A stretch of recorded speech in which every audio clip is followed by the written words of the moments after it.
Okay, starting over Course in Miracles. Chapter 1. Chapter 1, Part 2. Verse 3.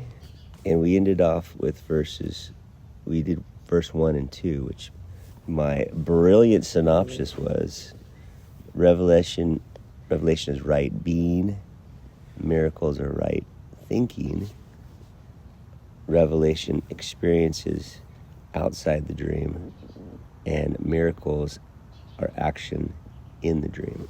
I'm going to have to write that down. Which I think I got that from Ken Wapnick, actually. Verse 3, awe should be reserved for revelation, awe like AWE. Reserved for revelations to which it is perfectly and correctly applicable. It is not appropriate for miracles because a state of awe is worshipful, implying that one of a lesser order stands before his creator. You are a perfect creation and should experience awe only in the presence of the creator of perfection. The miracle is therefore a sign of love among equals. Equals should not be in awe of one another because awe implies inequality. It is therefore an inappropriate reaction to me. Me in this case is Jesus. An elder brother is entitled to respect for his greater experience and obedience for his greater wisdom. He is also entitled to love because he is a brother, and devoted if he is devoted, and to devotion if he is devoted. It is only my devotion that entitles me to yours. There is nothing about me that you cannot attain. I have nothing that does not come from God. The difference between us now is that I have nothing else.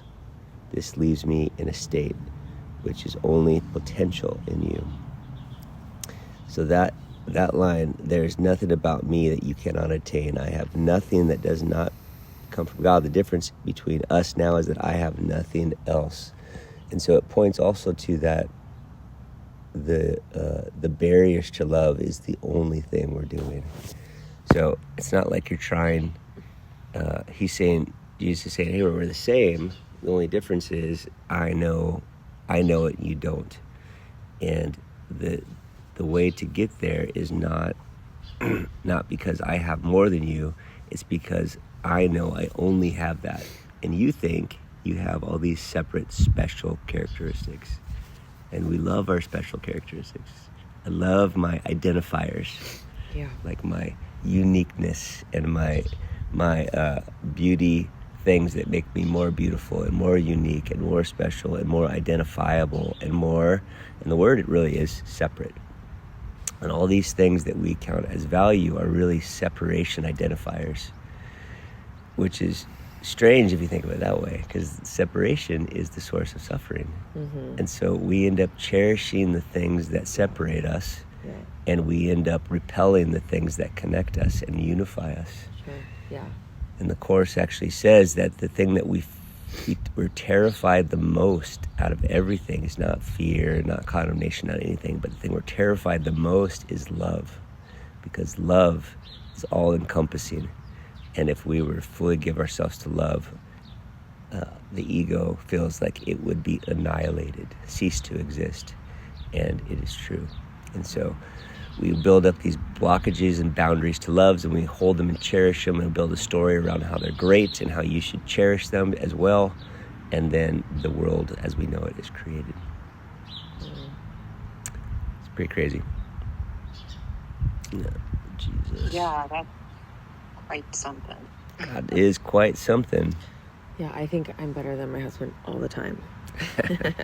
But honestly, I got the data. Yesterday and the last few days, he's been working from home. And it's really cool to see him working on the phone, the way he talks to all those people and the VPs and higher ups. And I'm like, whoa, this is super fucking impressive. Like he steps up in another personality kind of thing. Yeah, like in the ways around the house and with the kids, he's not. And I'm like, God, you're so annoying. You know, like, but like I'm with the kids all the time, so that's why I know how to do all the things so perfectly. And I'm at the house, so like all the things at the house are the way they should be because I put them there. Yeah. And I'm like, why don't you know how they're supposed to be? Yeah. You know, but then I see him in that and I'm like, God, you're fucking amazing. And Yeah. then we're at the gym and he's like showing me how to do all the machines and I'm like, you're so amazing. Like, Yeah. I don't know how to do this. And and I'm like, he has all these amazing traits that I don't have. And Yeah. I don't know. I think I have to humble myself, you know, and realize like, yes, there is separation in realizing like he's better at certain things and I'm, you know, I do other things a little bit better. But to see that we are one would be cool. Like, because Yeah. Well, he's learned that they're all roles. So he's learned these roles because that's what we do as humans. We learn these roles. Yeah. And there's a home role, and he's learned a home role for the sake of peace. Yeah. And so whether it's working or not is another story. But he's decided to take on this role of at home. Like, this is the best course of action to have the most peace for my family and to hopefully make my wife happy and to be with this thing is called dad at home. So he slips into this alternate personality at home, right? Yeah. And so then the real question is, well, what's my contribution? Because we all have a contribution. Yeah. Like, well, how have I contributed to that? Because I think of, it's funny because I see my oldest son Oliver emulating Carolyn all the time about stuff. Like he'll be like, I woke up in the middle of the night and I had anxiety about and I couldn't go to sleep and I had trouble breathing and it's like, I'm like, oh my God, I'm listening to Carolyn right now. like verbatim, he's taking these things, and whether it's a real experience for him, I don't know, but it's certainly exactly what Carolyn has said. Yeah. You know, and then I'm like, So crazy. so then I'm trying to reprimand her or tell her anyway. It's like, hey, be careful with, you know, Your words. your crazy, you know, things with the kids because they're taking it on. Sure. But then I'll a mere like spirit will show me how Carolyn is doing it to me. Like, I'm doing things and she's immediately taking it up, and she is taking mine and assimilating it, and it comes from me. Not cool that you just can my perspective, recognize but also she's taking it as her script, you know. And I'm like, oh dang, we're doing the same thing, you know. Another example of my judgment is living in me. Yeah. And it just happens over and over and over again, so many levels. It's cool that you're aware of it though, that you can recognize it. Well, it's helpful when I can, Yeah. for sure. That's the key. Can you recognize it? Yeah, I've done that before. If you're looking, you'll see it. If you're not, you won't. Yeah. Sue, you there? Yeah. Did you have anything to say? You good? I feel like because we're here together, we kind of just like I don't want to make you feel left out. Favorites. Oh, I appreciate it. I'm just, I mean, I went on a little tirade yesterday, so I'm I just loved it. or Wednesday, right? So I'm just like, It was my favorite. I know there scene. was stuff in there. Unfiltered. On Wednesday? Yeah, when she was talking about that fucker. Yeah. No, Yeah, I feel like if you don't mind me saying this, I do feel like I enjoy that side of you. Yeah, it's nice to have unfiltered, because petty. I don't see that side of you a lot. Not that I want to see that a lot, but like I feel more connected to you when we share like that, you know? Oh, I don't know. when my fire comes out. Vulnerability. Yeah, fire. Yeah, Carolyn loves it when I get frustrated with stuff. vulnerability. But it's a vulnerable place too, don't you think? A little bit. You're right, it is. And Yeah, I definitely. think that allows people to kind of feel, you know, connected. More Yep. connected. Thank you. Oh yeah. There's always two sides of everything. You know, people could be complaining to you, and you could be like, "Dang, I cannot take the negativity in my life," or you can also be like, "Wow, it's so honorable that someone would be opening their heart and trusting me with these kind of things." Right. And so that was definitely an open your heart and trust us moment. Especially when you don't do it all the time. Because I do have friends who complain all the time, and I'm like, shut up.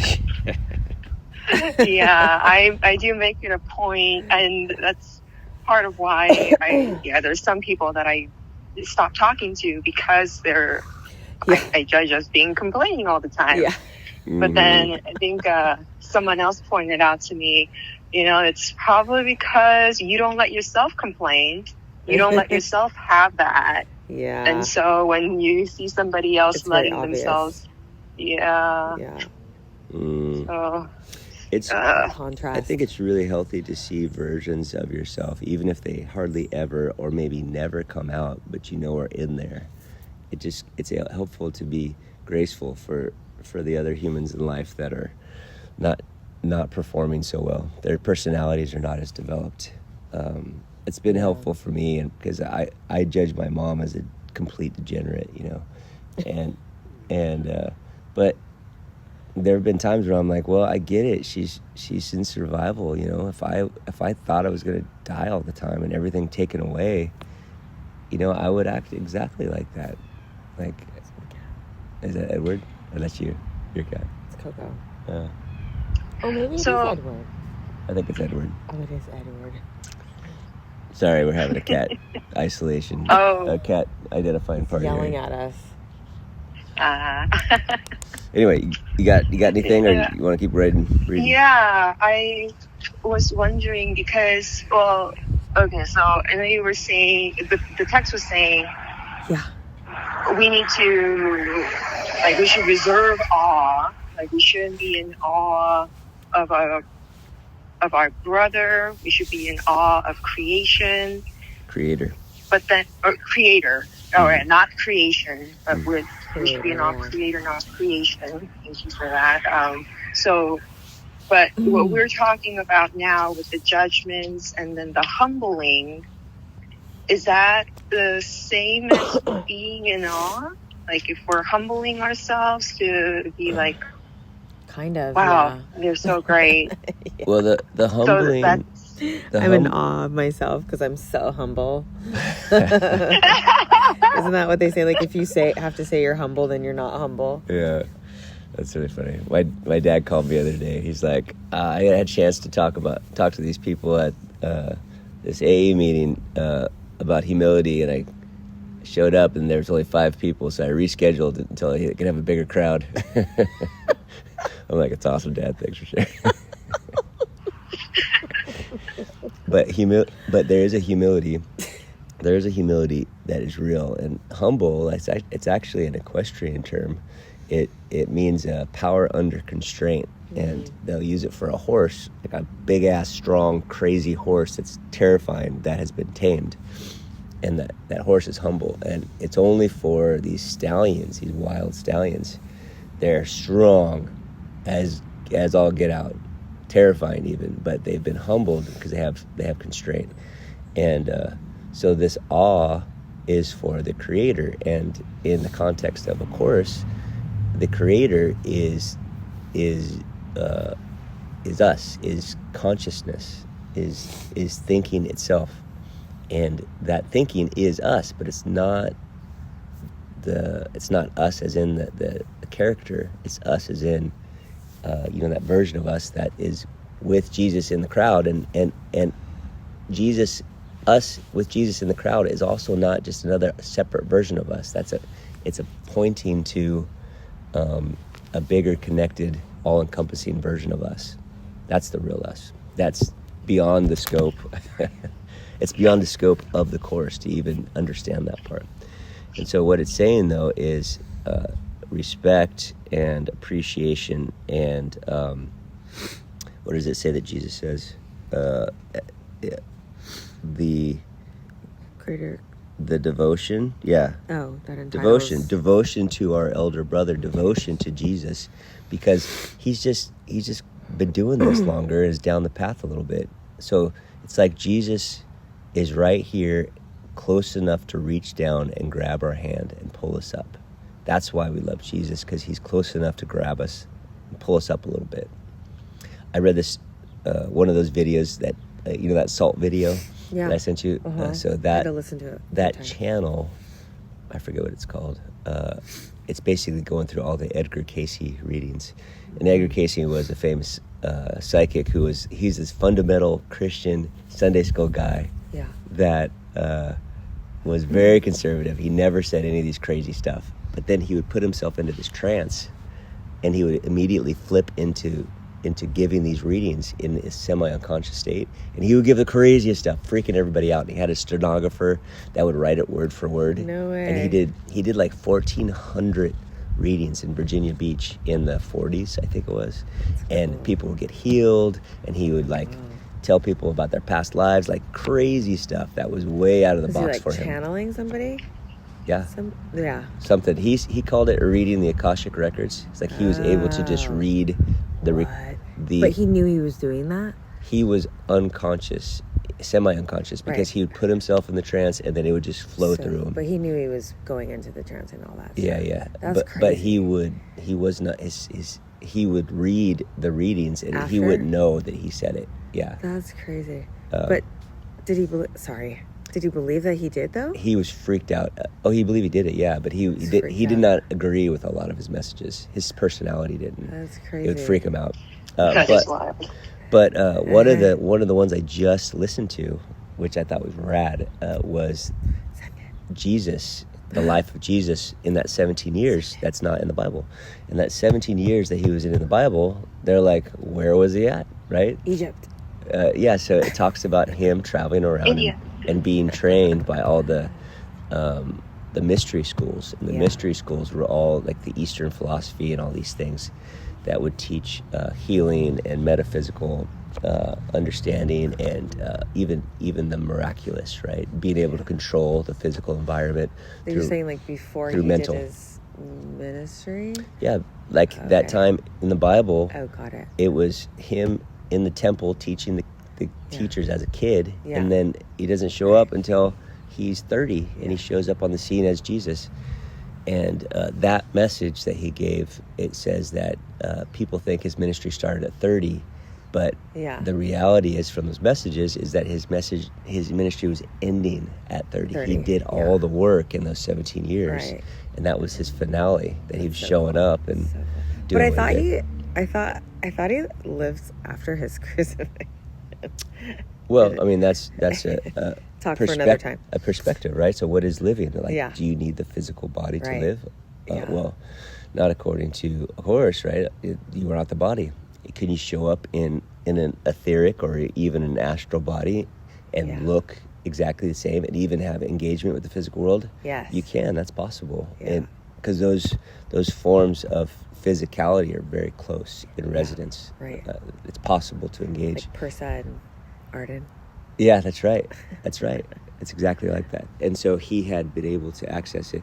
But the point of that video is Jesus, according to Edgar Casey, Jesus would tell people, hey, listen, these things that I have attained, you can attain too. Yeah.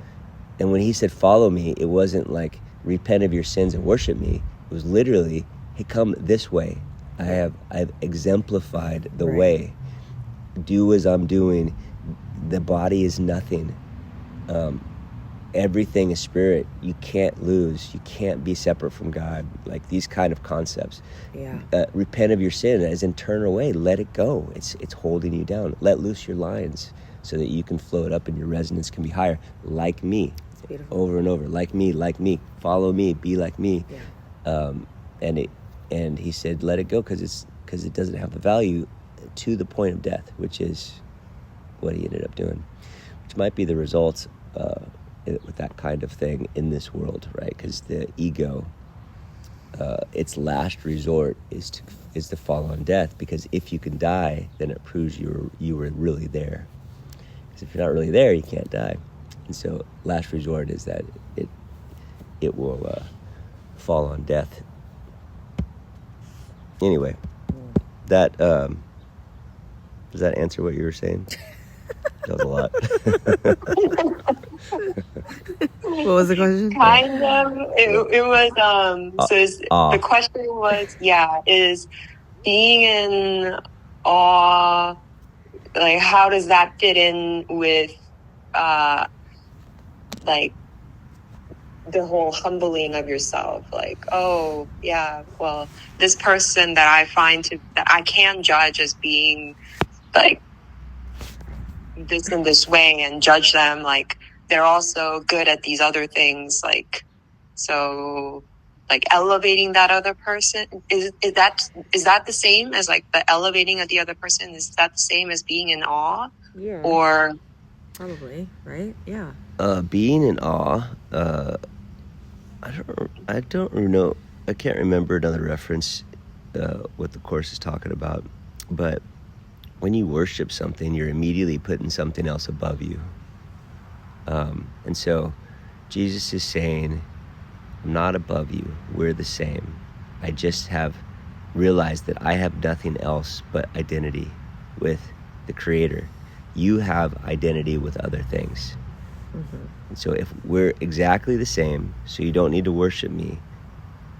And so if you could see that as, if you could have that kind of thing with others, is like, hey, we're the same. I mean, that's powerful, because most of the time humans think we're different, and here's why. It's our specialness that we cherish, not our sameness. And so if we could see others as the same, and if you can't see the sameness, if you can find it, that's the skill set. So can I find my sameness in my mom? Well, that one's a little challenging for me, right? So, well, I have to get wider instead of going deeper and more specific, because humanity tends to be specific. Well, can you get more specific on that, right? In language, we have all these special words.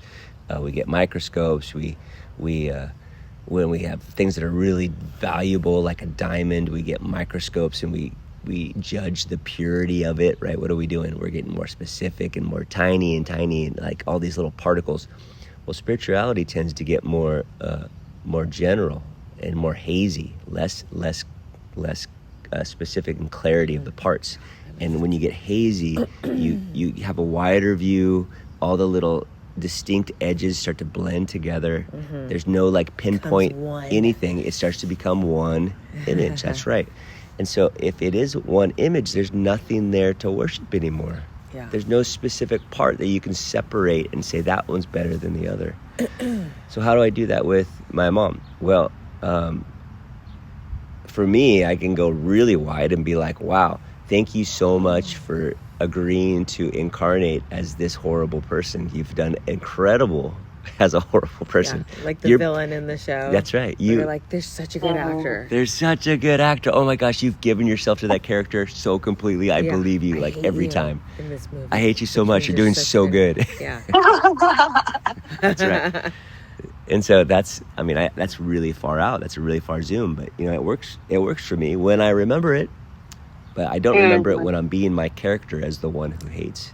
Yeah. And so that's my suffering, is I forget. Oh, I zoomed in too much. I'm my character. Okay, let me zoom out a little bit. Oh, that's right. I forgot. I'm not Javon. Who am I? Well, I feel like this is sorry. Yeah, that's it. What did you say? Yeah, no. Yeah, I think this is a very profound, like, or at least for me, this is a very important distinction, because like, to be in right relationship with people, and like having grown up Catholic, and in Korean society too, like everything is hierarchical. Like it's all about hierarchy. It's all about where you fit, where you land in the like grand scheme of whatever. And then my early training, quote to quote, as well, of like how to get validation was to be right, was to like how specifically correct I can articulate what I am expressing. And then if I articulate it well enough, then I like can get acknowledged, basically, and not beat down by the parent who was also trained to believe that their job was to mold me into an agreeable and an agreeable, therefore functioning member of society, right? So to go from this, like, and even right now, I'm noticing too, like, I'm trying to get so specific right now. Yeah. And it's like, that's what we do. Whatever, I love it.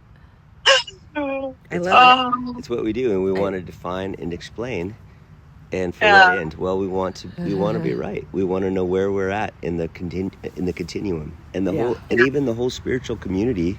At least when you go on like Instagram and stuff, that's what we're doing, and that's the course that we can sign up for and learn how to access your your ethereal version, or even the astral realm, so that you can do this thing.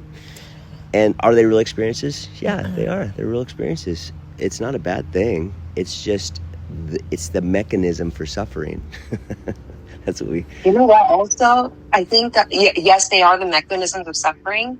I think this search, though, because it is kind of a whole arc, like the stereotypical arc. We all get traumatized when between 0 to 7 years old. We download whatever dysfunctions that our parents grew up with. Great. I just did it to my kids.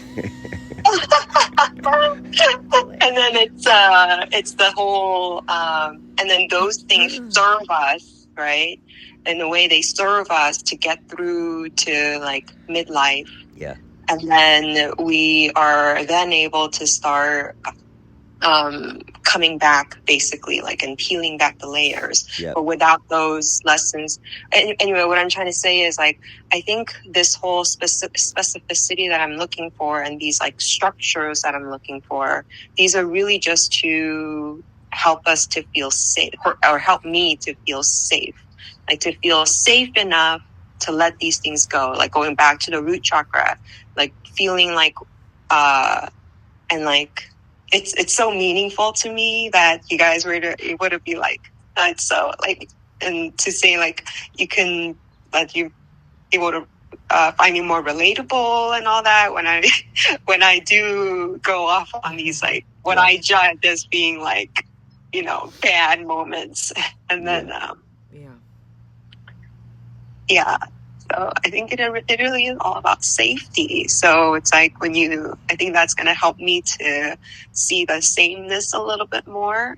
And like, I think, and also focusing on seeing sameness versus the whole like humbling, not a jab at what you were saying, but like, I think for me especially, I'm going to try and go more towards seeing sameness versus admiration, like trying to find admirable qualities to whatever, be thankful for even. I think those it has its place, I think. Yeah. But at least where I am now, and like in order to move forward, it's so thank you. Yeah, that's beautiful. I think that when you're looking to be right, you have to look for differences, or else there'll be no way to judge right, because you need the line, right? You need the wrong. Sure. And so when you're looking for things to be right, and right information is really helpful in this experience that we're in. So once again, it's not like we're bad when we do that, but the problem is with our experience turning into negative is, in order to be right, you have to see those lines where the wrong starts and the right starts, and that is looking for differences. And when you're looking for sameness, the lines start to get hazy, and the game doesn't work as well. The right game doesn't work as well. And so there's a little bit of a dying that our temperaments resist in general, because tough. It's our automatic game. And so often, even though we realize these things, we resist it because it's our habit. It's how we stay safe, like you're saying, or one of the ways we stay safe. We end up playing a game to stay safe when it's making us miserable. Not always, of course, but sure, that for sure can happen. And it's just like me trying to protect my family and end up attacking them in the process of wanting to originally intending to protect them. There's a good saying that goes, as far as like comparison, right? Because I can never be right unless I play the comparison game. Like, I need to compare this with that. I need to compare you with me, all that stuff. But if I just compare, and this is personality development, not course stuff, but if I compare myself with myself, that I can compare with progress only. But when I compare myself with others, don't do that with progress. Like if I'm doing good or not, because you'll always be disappointed, or you'll be like better than somebody. Neither one of those are very helpful. Right. But I can compare myself with others for possibility, because then that's more like, hey, this is a good direction. Wow, I didn't even think that was possible, right? It becomes more of a positive tilt. Sure. Compare myself with myself for progress. Compare myself with others for possibility. It's a good way to just adjust that comparison. Really, the right way, wrong way. Is this good? Is this bad? Kind of thing that people like to do. I like to do. Anyway, thanks, Sue, for that. That was really helpful for me too. Thanks. Thank you. Yeah.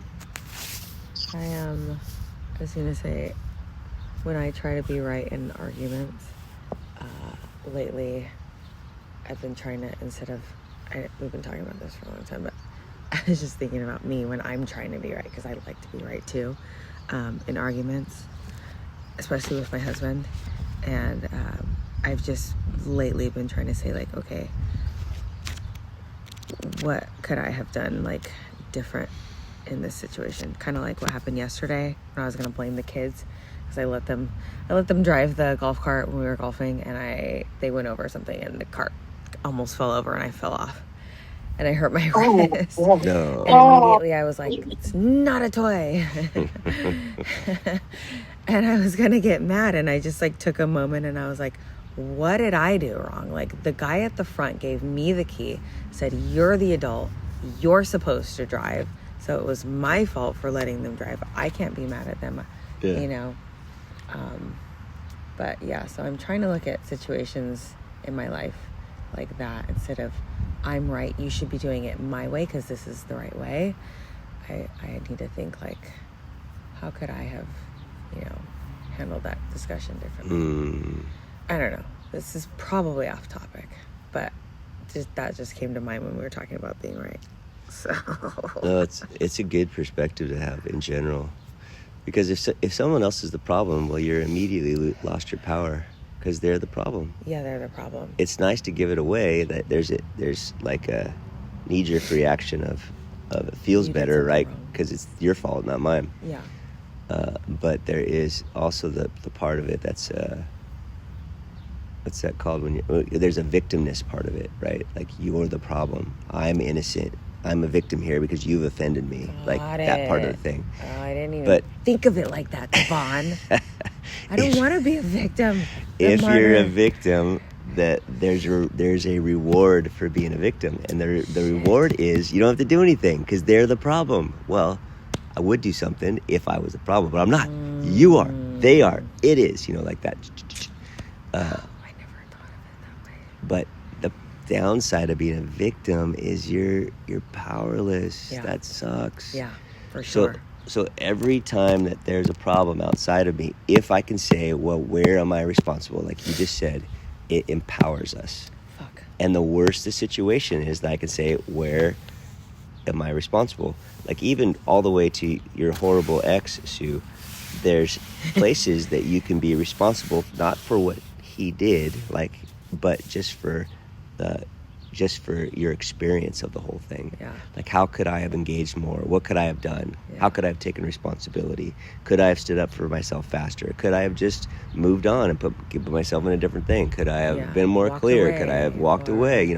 I'm not saying anything in particular. I'm saying that in every situation, even in the most horrible situations, not that you can, but if we can take responsibility for something, it changes it for us, and my experience becomes better because now I'm responsible for something that I can. I have power. I have empowered myself. I'm gonna play this for my kids. So if I empower myself, so then I'm like, okay, well, shoot, my whole life kind of sucks, and I'm not going to change the part of it. I'm not going to leave my family. I'm not going to let my mom die in, a tiny apartment in Ventura. But I hate engaging with her, and my family's driving me crazy. So, it's like, well, I'm not going to change that. So what do? Well, I start to take responsibility for it. Well, okay, I need to go wider here. I need to go wider. This is part of my experience, I guess, and I'm going super wide, super quick. Like you don't necessarily need to go that wide. You can start with, well, they're doing the best they can, I'm going to give myself some boundaries, you could do all that stuff too. But if I can just take responsibility for something and start saying, how can I make my experience better? How can I engage in loving behavior, loving service versus selfish gain? How can I engage more in love and service? Because if I live my life engaged in loving service, it ends up being a practice. And this is more law of one, Sue. Engaging in loving service helps me with my eternity game that I'm playing, with my positive contribution, so that I'm playing this school game, this earth school game, better. All right, and I like that you're putting the focus on that, like self-empowerment versus. I think it's an easy slope to go down, where especially for women, I think a lot of them, when we're told like take responsibility, it's like there's a form of like self-attack and self-deprecation that happens. Yeah, sure. So that's why I think our conversation earlier about the whole like sameness versus even like sameness over this whole like who's better and who's worse, like raising up of people, like even like not doing that, because when you raise it, especially for women, when we're raising others up, there's a tendency to self-attack and like we just need to change our perspective. Shifting it without taking on the shame, because that's why women have more cancer than men do. We take on a lot of shame. What was that movie that they showed in church? Do you remember? The last one? Yeah. Hidden Figures. Hidden Figures. Have you seen Hidden Figures, Sue? The black ladies that go to space, that help the people go to space. It's on Disney, I think. It's so good. So there's this one, there's a bunch of parts, but there's this one part where the basic story is that these three black ladies get enrolled in NASA space program in the 50s. I don't know. It was a long time ago. And it was until right in the middle of segregation and all that crap. And so they go in, and they're brilliant mathematicians, but they have all this segregation, all this cultural separatism stuff.